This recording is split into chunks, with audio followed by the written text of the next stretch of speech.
Welcome to Business Growth Academy. I'm your host, Jen Richardson, and today I want to talk specifically to builders, tradies, and construction business owners because this industry feels cost pressure differently to most businesses. So when prices move in a lot of other businesses, it matters, but in the building construction industry, it can hit in a really direct way because the jobs get quoted, the materials get ordered, the labour gets lined up, the timeline gets set, and then somewhere between the quote and the delivery of the work, the numbers start shifting. So, we hear it all the time, don't you? Material prices change, suppliers' costs move, fuel goes up. Let's face it, that's what's happening in the world at the moment. Subcontractors' rates change, labour costs increase, and suddenly a job that looked fine at the start does not feel so nearly as good by the middle or even by the end. And that's where a lot of builders get caught, of course, not because they're bad at what they do, not because they don't work hard, but because the quote made sense on day one and the pressure showed up after that. So I'm Jen Richardson and I'm from 123 Financial Group. I'm the founder and Business Growth Academy. And at 123 Financial Group, we work with small business owners and specifically for those in the trades and the service-based businesses who, we all know are working hard. They're staying busy and they're still feeling the pressure around cash flow, profit, pricing, tax, and understanding what the numbers are really telling them. And if you work in the building and construction industry, this is one of the most important conversations that you can have because right now the cost environment is still demanding. So the ABS says that input prices into the construction industry rose by 0.02% in the December 25 quarter and 1.8% over the year, while output prices for house constructions rose by 1.5% for the quarter nationally. Now, NAB's February 2026 survey also said that purchase cost growth and labour cost growth were both running at about the 1.5% in quarterly equivalent terms. And the ASB FEO, which is the Australian Small Business Family, said in February 26 that small businesses were still operating with margin pressure. So high business costs and regulatory complexities that come about. So today I want to talk about why this matters so much in the building construction industry, why rising costs will quietly eat away at your profit, and what builders need to look at if they want to protect their margins instead of just hoping the next job makes up for the last one. And we all know that we quote a job and it can be 6, 12, 18 months, even 2 years later, we actually start the work. And that's important that when we quote those jobs that we put in a caveat that it can change based on what the costs are at the time. So it's really important that not only that you know your pricing, but also that you've got the ability with your pricing to change that should circumstances change and costs go up. Now, the issue that we're having in the world at the moment is not great, but we're already being told that the greatest impact is going to be on the building construction industry. So that's a reason to stay with me because at the end I'm going to give you some key points that you need to look at. So I think one of the biggest reasons the construction industry can look busy on the outside and still feel financially challenged or feel financially tight underneath everything that is happening is because in this industry, the job can still get finished. The client can still be happy and the builder can still lose money. Now, we see it all the time. Building construction industries that, they're not small ones, but they're going under. There's the project home ones that there's so many of them in the last, 18 months, 2 years that have just quietly slipped away. And it's not because they didn't have the work, because they definitely did. And it's all to do with their pricing and their margins and the costs increasing that haven't been looked at quickly enough.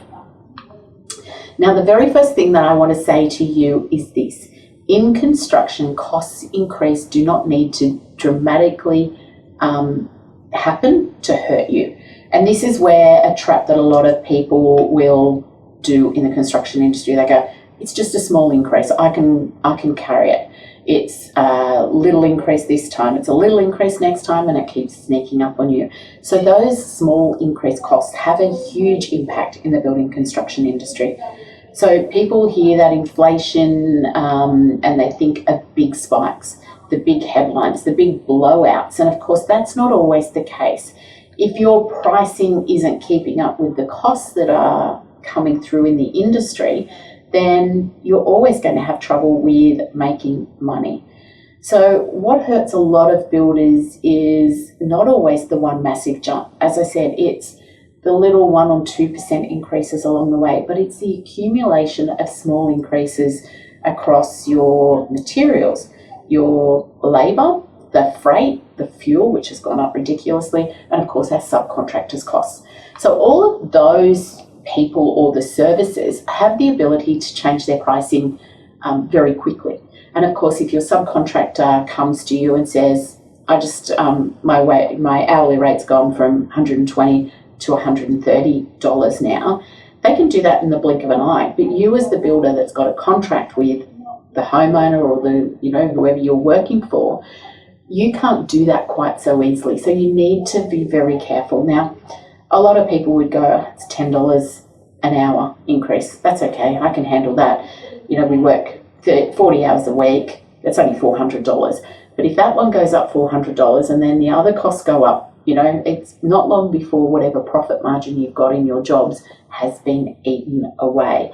So one item cost a bit more than expected. A supplier changes their pricing, transportation gets higher, waste removal is higher at the moment, consumables are higher, and the team takes longer on site than planned. Well, all of a sudden your margins that looked okay on paper when you quoted it can be very different, and 5 or 6 things might have impacted that. So that is why this matters, because a building business can stay incredibly busy while the actual return on the work gets weaker and weaker. And that's where I was saying earlier about these like national building companies or the big building companies that have gone under. They had plenty of work, but the margins weren't there to cover their costs. And so when they weren't increasing their pricing, and of course the project home type industry is very competitive, they were probably fearful about putting their pricing up. And so it eats into their margins, and of course they go under, even though they were busy. And so what that does is it creates a really frustrating experience for everyone, from the consumer that thought that they had a house that was going to start next year and they would be in it by Christmas, or you as a builder or whatever trade you're in, thinking that you're going to make so much money out of the job and then you don't because your costs have gone up. That can be frustrating, and it can start to make you question whether being in business is good. But of course, from the outside, the business looks active. There's plenty of jobs that you've got, quotes are going out, the team's moving, the phone's ringing, and on the inside, it looks and feels really tight because cash flow is stretched. The supplier bills get heavier and heavier.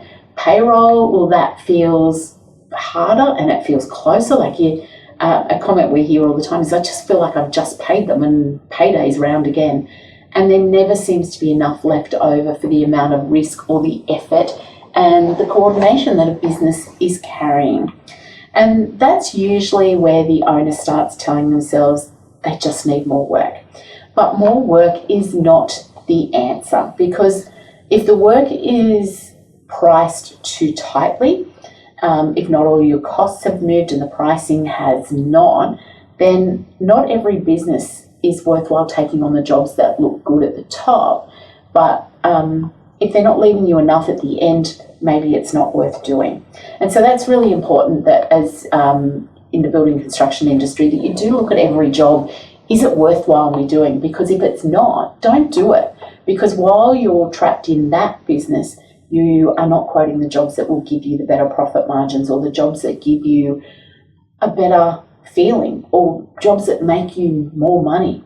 Because construction rewards busyness on the surface, but busyness is not the same as profit.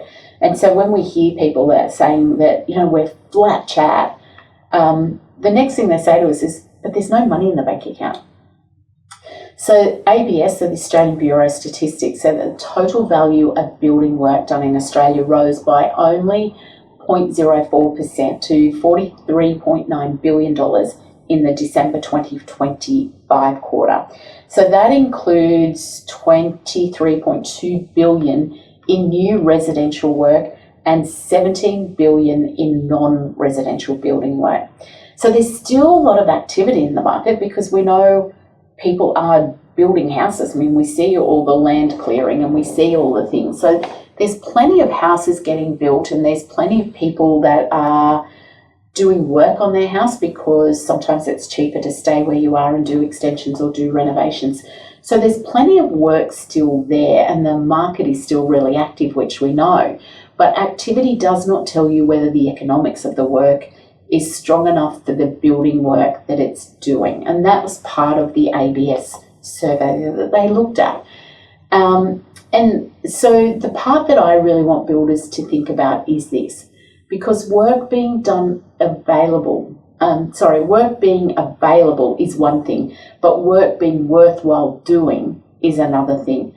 Because one of the biggest issues in the construction is the lag between quoting and delivery. And that gap actually matters because if the quote is built on numbers that are already too tight or if there is not enough margin in it to absorb the movement of the world we live in, then the job becomes vulnerable very quickly. And that's what we're seeing in the building construction industry. And it's certainly why those major building construction industries have gone under, and that's just because the quoting and the jobs that they were quoting on was so tight.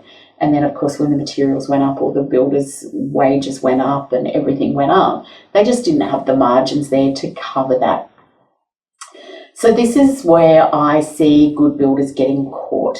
They quote fairly, they are trying to stay competitive, but they don't want to scare the client off. And they're conscious that there is always someone willing to come in cheaper. So they sharpen the numbers, they trim the margin, and they make the quote more attractive. But what they're doing there is making their business more unattractive to themselves. And then, of course, the costs move. And so they forgot to look at putting that into there. They start to all of a sudden have the squeeze on where they're going to find the money. And of course, if the margins are cut, then those fixed costs that they have less money to cover for it. The other thing that I see with a lot of builders is what we call scope drift. So if you've quoted a job and then the homeowner's there and they go, can we just actually get another step put in, or can we, just while you're here, can you change that light fitting, or can you do this?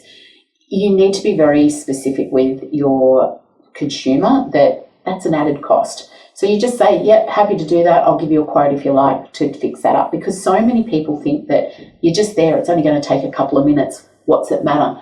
But, if you did that for every job, and let's say it's 2 hours and you do 5 jobs a week, there's 10 hours a week that you've lost the income for.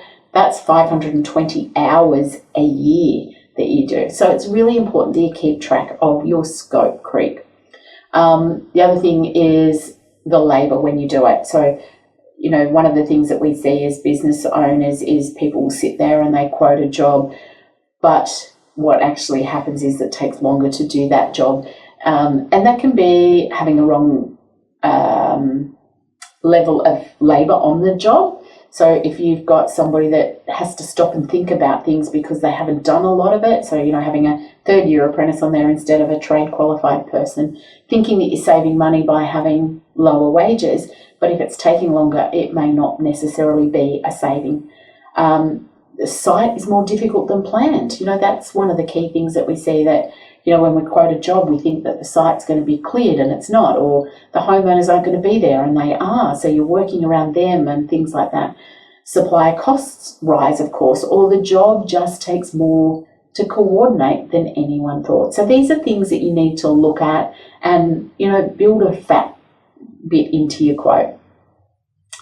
And because there was not enough room then for the numbers to begin with, the pressure lands straight onto you as the builder. And this is why I say so often that in construction, a quote is just not a sales tool. It's actually a risk document. So you need to go through and decide how much pressure the business is agreeing to carry if something goes wrong.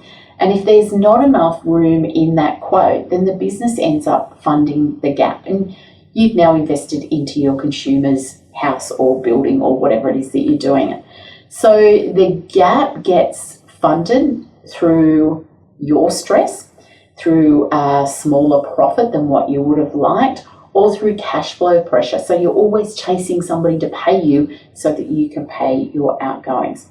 So you'll find you're working longer hours, trying to make that job finished so that you can get the next one started, so that you can get that, payment that you need to get. So once that becomes a pattern, the business starts to feel draining. It can be sucking the living daylights out of you, and it can feel really heavy and something that you don't want to do. And that's where I see a lot of builders lose the passion for their job. I've seen lots of builders or people in the building construction industry anyway, making good money, but they then close the business because they go, I just can't deal with it all. I don't sleep. At the weekends, I'm thinking about what jobs need to be done. And there's no real time freedom because there's no financial freedom. And those two are very well linked together. And that pressure comes not just because there's no work, because there's a lot of work, but the work isn't paying well enough for what it's costing to deliver the product.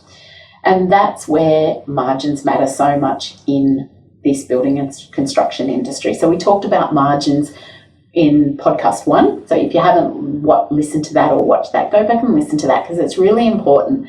But I alluded to that early in the close down of the building construction industries that have gone under, and they had plenty of work coming in, like they were booked out, but their margins weren't strong enough. So that's what's left after, what it is to produce it and all their other costs. So margin is what allows for real wages, the overheads, the mistakes, delays, the administration, and the unexpected that will always happen in a job. So margin is what makes the difference between surviving a job and actually benefiting from it.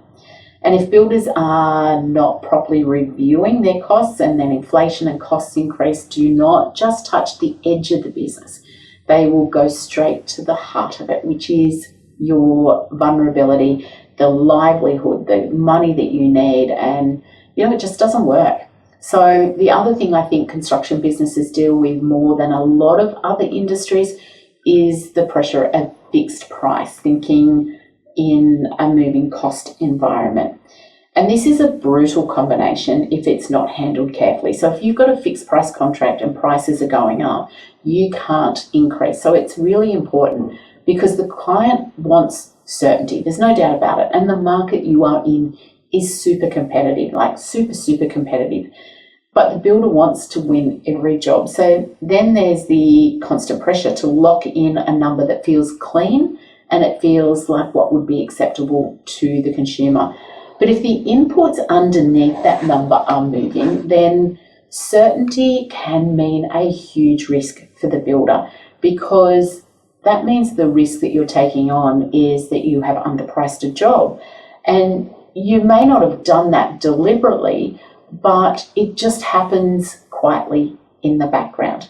And this is why I think a lot of building businesses need to stop thinking only in terms of, can we win this job? And I want you to start thinking around, can this job still work if the costs move? And that's a better question. Build that percentage in to cover those things into your quote, because a quote that only works in the perfect conditions is not a strong quote at all. It's actually a fragile one, and it puts you in a really vulnerable position. And let's face it, in the construction industry, fragile quoting is really dangerous, because when it goes wrong, it goes badly wrong. Not because every job will blow out, but because enough of them will create a business that is always working hard to recover from those ones that have gone badly. So the NAB survey in February 2026 showed that labour cost growth was both running at about 1.5% in quarterly terms. So, it doesn't take long when 1.5% is adding to your costs, and that cost pressure is not isolated to one line item, because it's actually a cost pressure on both the materials and, of course, all the other costs that go there. And, if insurance only went up 1.5%, we'd all be really happy business owners, wouldn't we? And so it is important that while builders owners still quote to keep jobs, that those quotes remain attractive for you as a business owner. But too often what I see is what gives is your profit. So I want to talk about the emotional side of this, because I do not think this gets enough airtime. We always talk in very clinical terms when it comes to businesses and how we run our business. But the emotional side of running a business is actually a stronger thing, I think.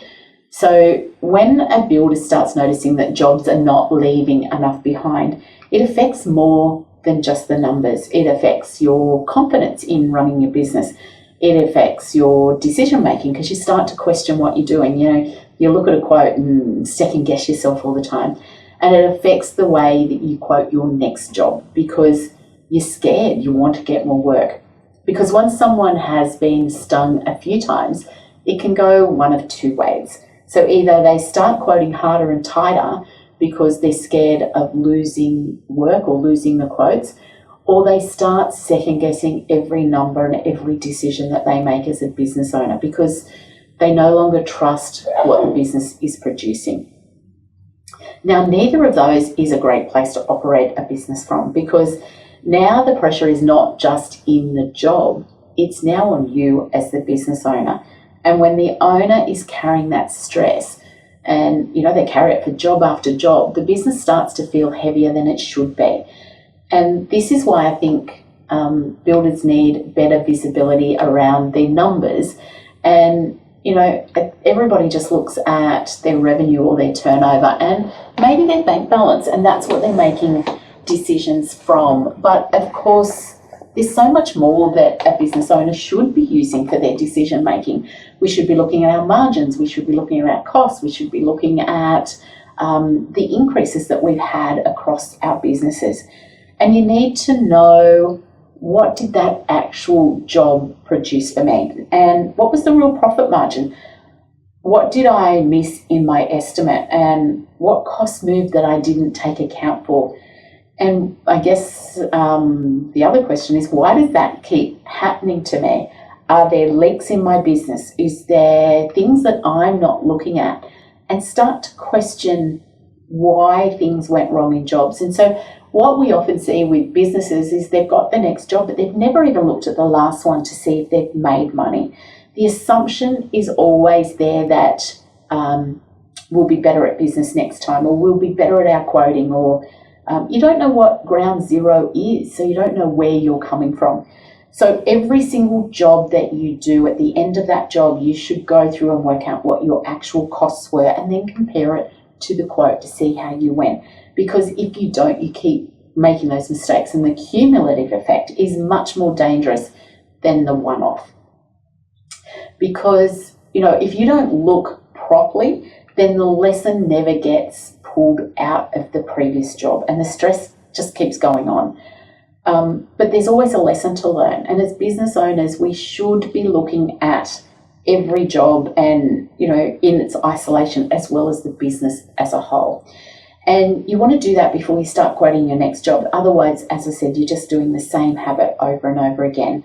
And once we get into that pattern, we form a basis for how we keep doing it. And once it becomes a pattern, the business can be flat out for a very long time without actually creating the profit that it should. So what I would want builders to do differently is a few things. Firstly, I want you to stop relying on revenue as the reassurance that your business is going well, because what revenue tells you is there is work. It does not tell you whether the work is paying well enough to keep your business profitable. The second thing that I want you to always think about is would you want to review your pricing more regularly? And of course, the answer to that is yes. You should be reviewing your pricing at every single job. So when you finish one job, look at what you made out of it. Was your pricing correct? Then take that as a lesson forward in the next one. Don't just keep doing the same thing over and over again. You're not a hamster on a wheel. You are a business owner that needs to look at things. So I want you to look at your pricing, not once a year, not only when things feel desperate, and definitely not only when a supplier increase becomes impossible for you to ignore. So if costs are moving, the pricing conversation has to move at the same time.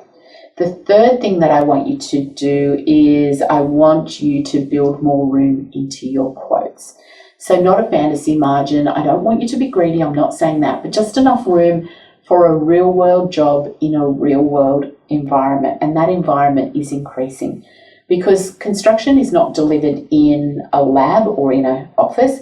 There are delays, there's changes, there's inefficiencies, there's coordination issues, and of course there's cost movement. So the quote has to respect that reality. The fourth thing I want you to seriously consider is, as I said, is a post-job review. So which jobs looked good and which were actually good? Which jobs looked fine but then were not? So I want you to look at what the differences were. Where did the labour blow out? What did the materials blow out? Look at what clients created more admin, more effort than expected. Which type of work is actually worth more to focus on for you. And this is how a better business gets built, not just by doing more jobs, but by learning from those jobs, but learning properly. And the fifth thing, I want builders like you to stop assuming that they make more than the volume, because that is one of the most dangerous stories in construction. So if your margins are too tight, more volume can actually make life worse for you. So more jobs at the wrong price means more pressure, more moving parts, more labour, more coordination, of course, more cash flow strain, and of course, more exposure to risk. And that is not growth. It's just an amplified risk situation you've put yourself in. And this is also where I think the building construction industry needs a really honest conversation about what being competitive actually means, because being competitive does not have to mean being the cheapest. And it should mean being commercially sound, it should mean understanding your numbers, and it should mean pricing work in a way that keeps your business healthy enough, but to deliver that product well. So a builder who prices properly is not overpriced by default. They are often just pricing with reality in mind. And you know what? That actually matters, because clients may not always see all the pressure behind the scenes. They do not always see the movement in your material costs or your freight costs, your labour, and of course your overheads.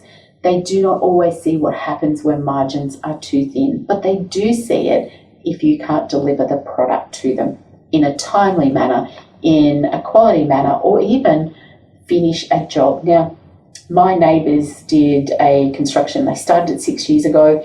They took the cheapest quote. Now, they've done that before. We had a shared fence. They took the cheapest quote, which we agreed to more for the last. But, their house, the builder, in the end went bankrupt. They were left with a partly finished construction, had to go through the insurance company, the building construction insurance company, and 6 years to this October was when they first started, and the whole construction's just been pulled down and starting again.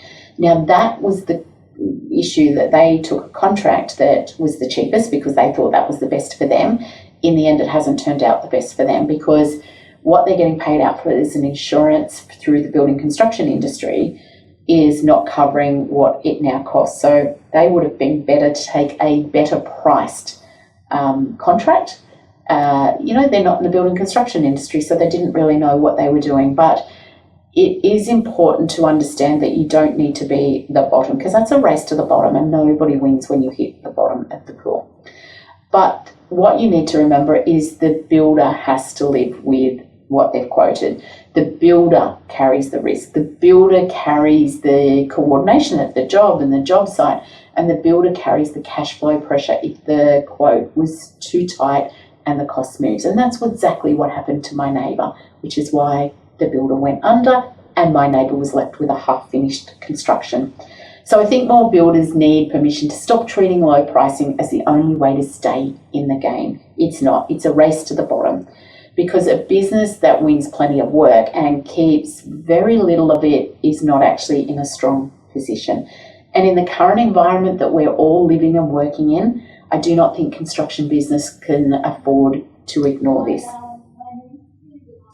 So the February 26 report by ASB-EFO said that the business and construction industry remains demanding, with business pressure and high business costs and regulatory complexities shaping the cautious decision making.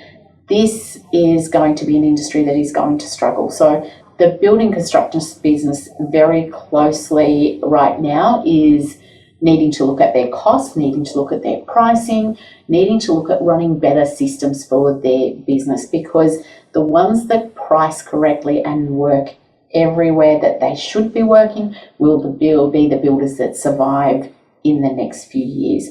So this is exactly why builders need to protect their margins and not just chase revenue. Look at every job when you finish it to make sure that you are not replicating the same mistakes. Work out why your quoting was not where it should be. So that is what the clarity around your business is all about. And it's one of the key things that and the pillars that we use inside our profit engine model that we use here at 123 Financial Group. The second pillar is control, and this means having the systems in place, the pricing discipline, reviewing your processes to catch the margin pressure before it becomes a bad pattern. And of course, pillar number 3 is the growth, which means that you're growing from a really strong economical position, not a weak position where you can, just replicate all the mistakes moving forward. So if you're underpricing and your costs are moving, you as the business owner are carrying all the risks and none of the reward. The homeowner gets the reward. So if this pricing conversation has struck a little bit of a chord with you and you're in the building construction industry, I would love you to reach out to us here at 123 Financial Group, because the stronger the numbers are in your business, the more the business feels like you have control. And that is the goal for every business owner, not just the building construction industry. So a strong business is what will give you that growth. So I would love you to reach out to me here at 123 Financial Group. You can pop a question in the chat below wherever you're listening to this or watching this podcast. If you've got anything that you'd like me to cover off, please pop that also in any of the comments, because I want to make businesses run better. So if you're in a business that is feeling busy but you're still feeling tighter than it should be, then this is the podcast for you. So that's about it for today. If you know somebody that's in the building construction industry and they're struggling with anything, send them this podcast so they can work out what they need to do. Remember, at 123 Financial Group, we work on helping our business owners understand their numbers, improve their cash flow, strengthen their pricing, and build a more profitable business, because that, after all, is the name of the game. So you'll find us on all the socials under 123 Financial Group. We're on Instagram, Facebook, TikTok, YouTube, and of course we've got our podcast, Business Growth Academy. And if you need any help or you want anything answered, just reach out to us. And of course, like and subscribe to our channel here so that when we drop our next episode, you'll be notified. So we drop a podcast episode every week. We drop a YouTube video every week. And of course, we've got lots of tools and templates on our website to help you be better at business. So thanks for listening. I hope this podcast has given you something to think about and some things that you can put in place for your building and construction business in the next little bit. Make it today or tomorrow, because next week is as busy as this week. So there is no perfect time except for now. So that's it for this week. Thank you. Enjoy your week, and I'll chat with you next week.